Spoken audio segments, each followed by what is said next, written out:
girl and I turn back around, and then there's a brief pause, just a few seconds. But in that moment, I knew that she was not happy. She says, "So that's who's moving in with you." So I'm like, babe, come on. She's not moving in with me. She's just gonna be living in the same house as me. It's a big house. But baby girl was not having it, man. Her what the meter was already at max.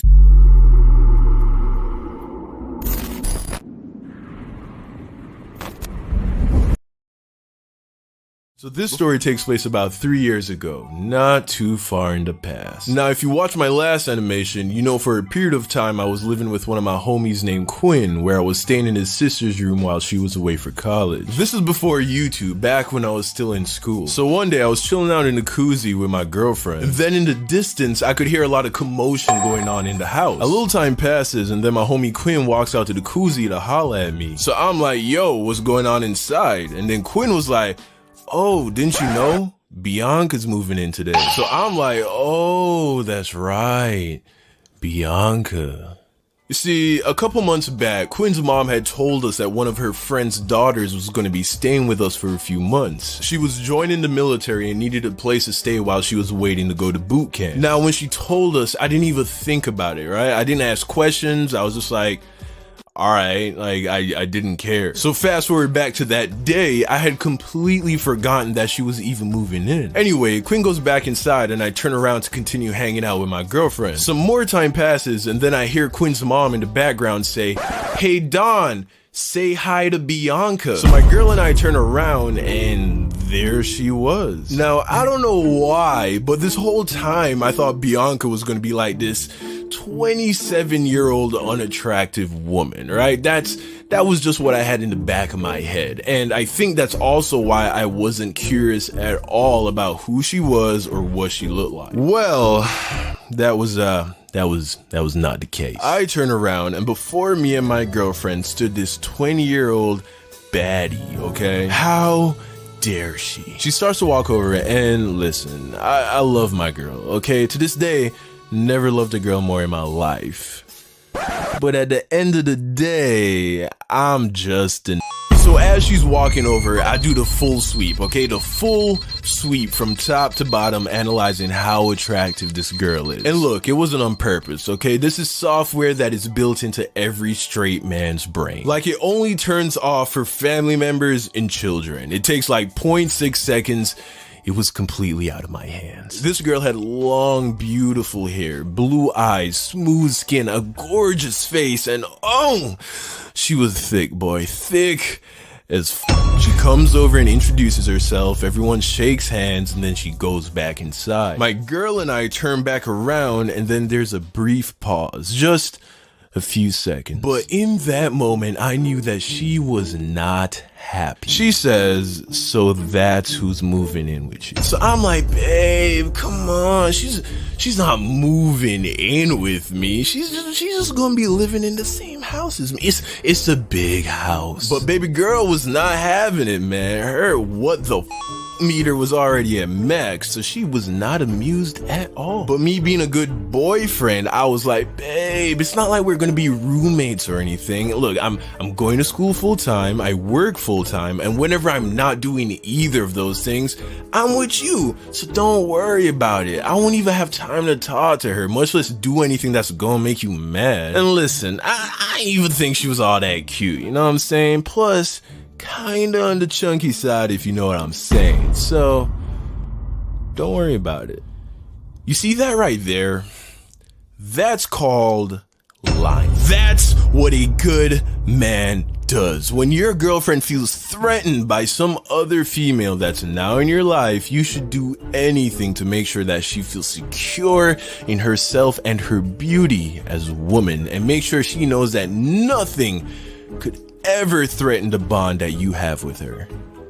But I knew I was lying. One, Bianca was definitely very attractive, and two, in 2010, a magnitude 7 earthquake struck the island of Haiti. It completely devastated the country, reducing thousands of buildings to rubble. It claimed the lives of over 230,000 people.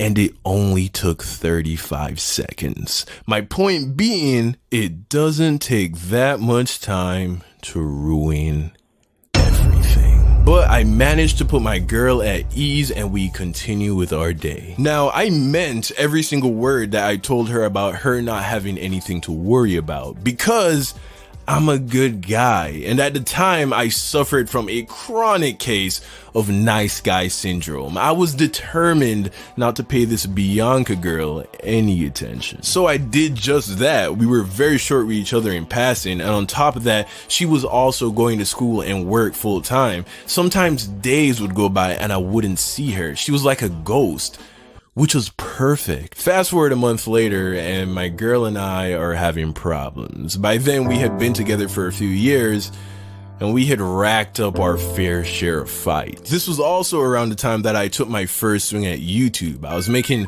computer programming tutorials because that was my major in school at the time. But as you can tell, I'm not doing that anymore. But still, I was really preoccupied with trying to figure it out, and we were seeing each other a lot less often. We were also fighting a lot. So eventually it got to the point where I was like, okay, let's take a break.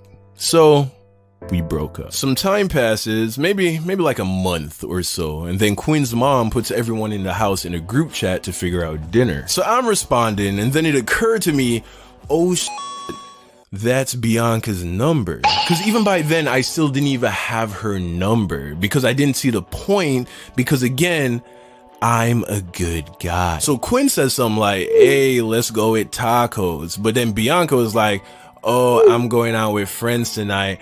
I'll probably just eat with them. So then I replied, just as a joke, oh, what? Are you too good for tacos now? And then she said something slick in return. Something like, oh, what? Are you gonna miss me or something? Huh? What do you mean, am I gonna miss you? I don't even know you. We live in the same house and I don't even know your last name. I wasn't gonna take that shit lying down. So I text her separately something slick in return. Something like, oh, please, you ain't shit. Now, was that necessary? No. Did I subconsciously know that I was possibly opening a door that I probably shouldn't? Yes. So why did I do it?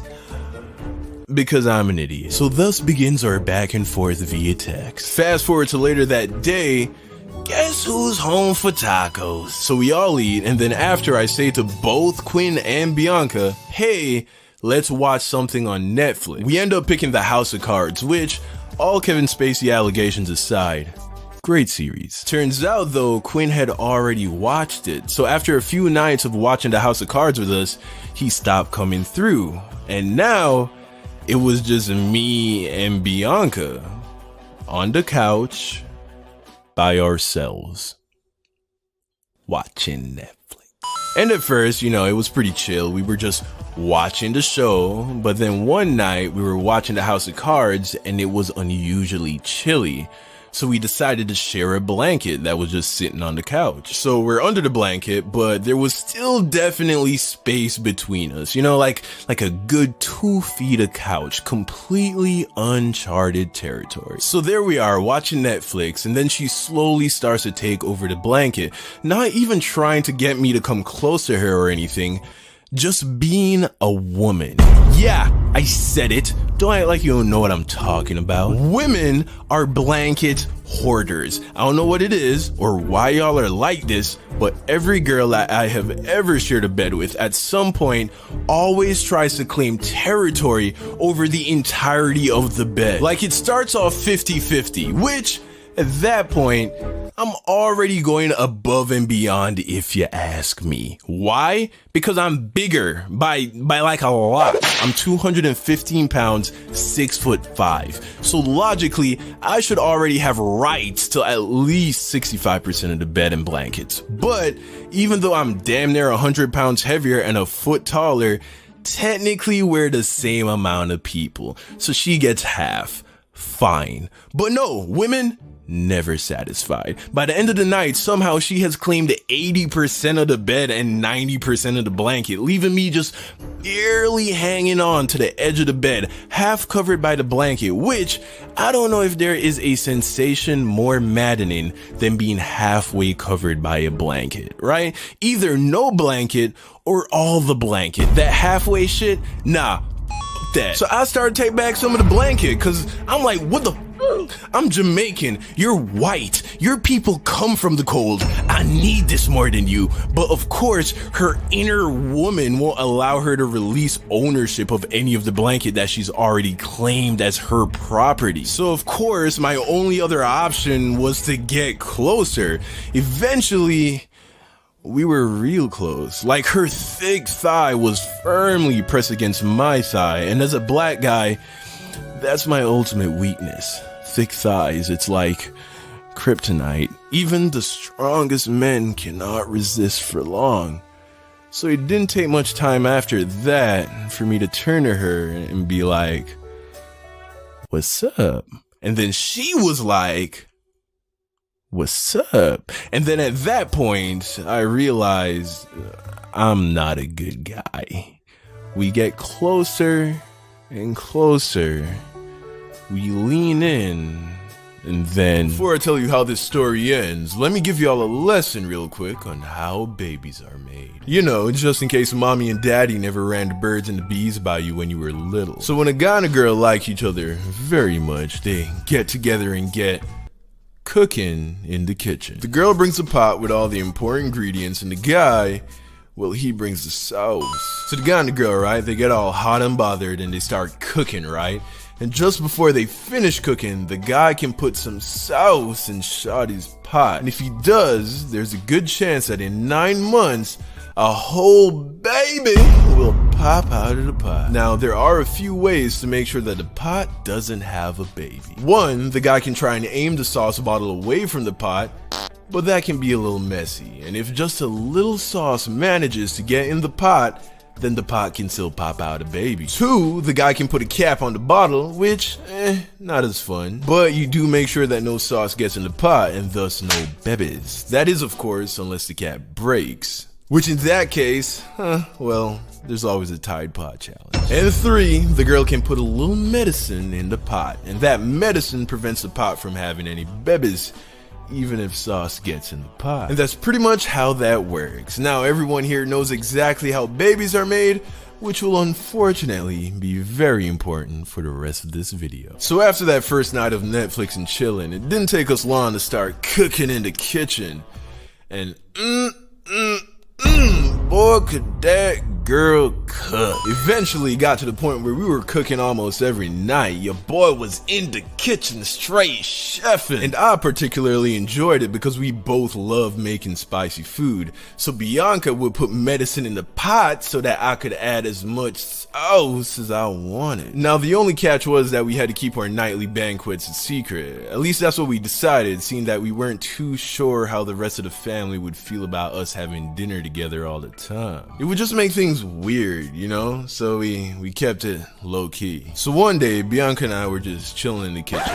Not cooking, just hanging out. And I don't know what we were talking about, but somehow the conversation got on the topic of forgetfulness. She said something like, oh my gosh, my memory is so bad. Like, I just be forgetting shit.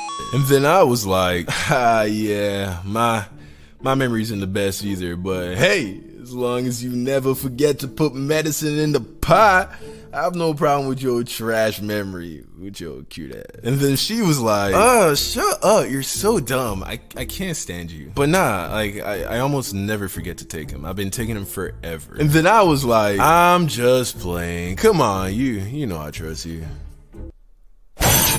By almost never forget, you mean like you never forget, right? Like you have a daily alarm or something that reminds you, right? And then she was like, oh my gosh, can you chill? No, I don't have an alarm. I've just been taking them forever, like I never forget. So I'm like, okay, I'm just saying, you know, we've been making a lot of spicy food and I'm just trying to look out for the both of us, you know what I'm saying? Like, I work at Dick's Sporting Goods, you feel me? They ain't paying me no diaper money over there. And then she was like, wow, you don't trust me. I shouldn't have said anything. What, you want to see the medicine box or something? So now I'm thinking, dang, maybe I am being a little paranoid. Bianca's a grown woman, she's smart, good head on her shoulders, wants to do big things with her life. There's no way she'd drop the ball like that. Maybe I'm tripping. So I tell her no, I don't need to see the box, and that I trust her. So we're sitting down, talking some more, but for some reason, I just couldn't shake the thought about the whole medicine thing. All I could hear in the back of my head was when she said, I almost never forget to take them. So a little more time passes, and then I turn to her, and I was like, hey, would you mind showing me the medicine box? Look, I trust you, really, I do, but like,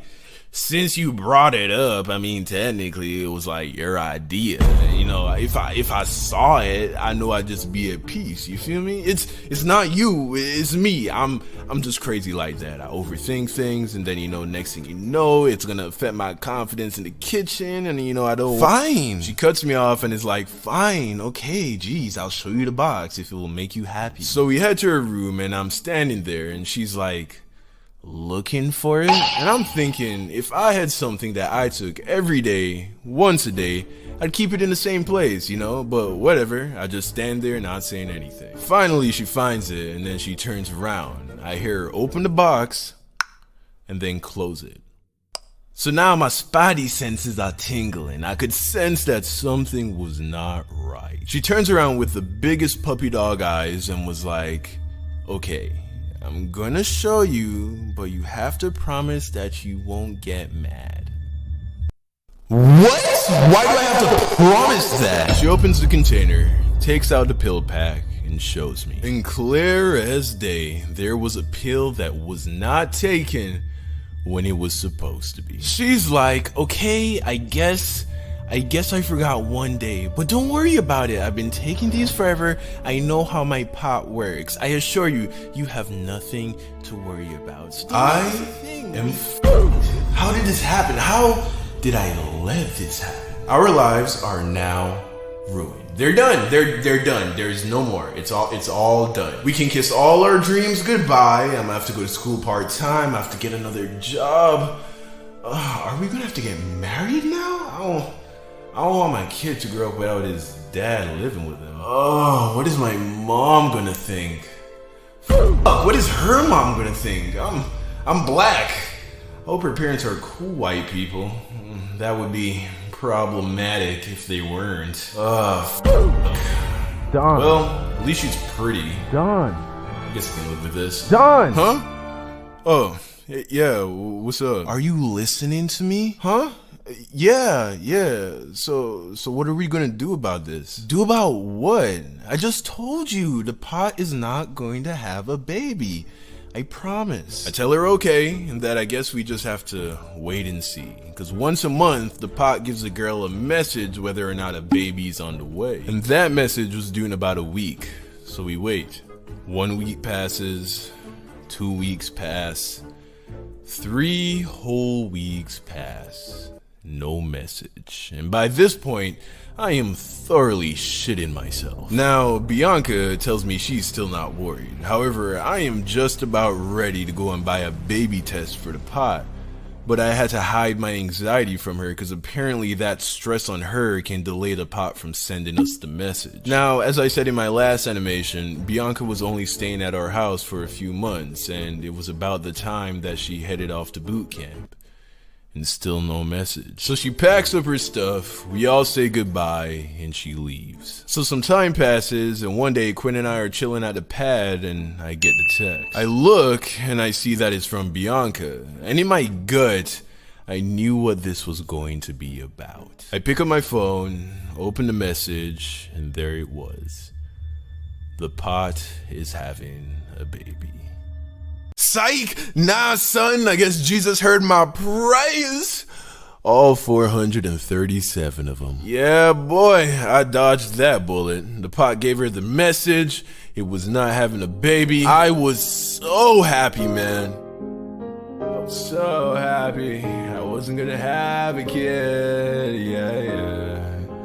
It made me wanna sing. So Taylor about the fucking flex. I'm not gonna have a kid. I'm not gonna have a kid. Oh wow, yeah. I'm not gonna have a kid.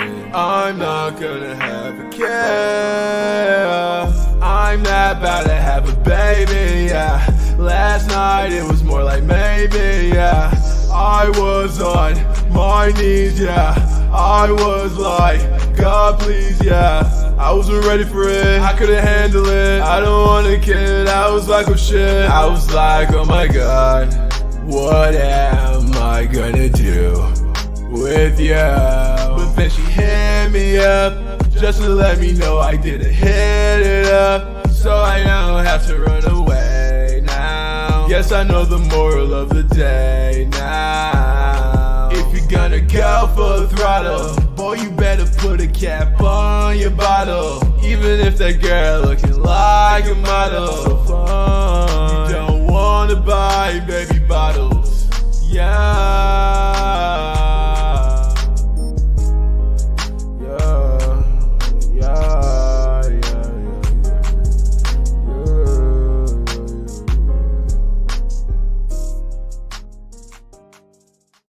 As always, I want to thank you for your love and support. Make sure to subscribe and hit that notification bell so you never miss a video. Don't forget to like and comment down below. I'll be responding to comments for the whole next hour.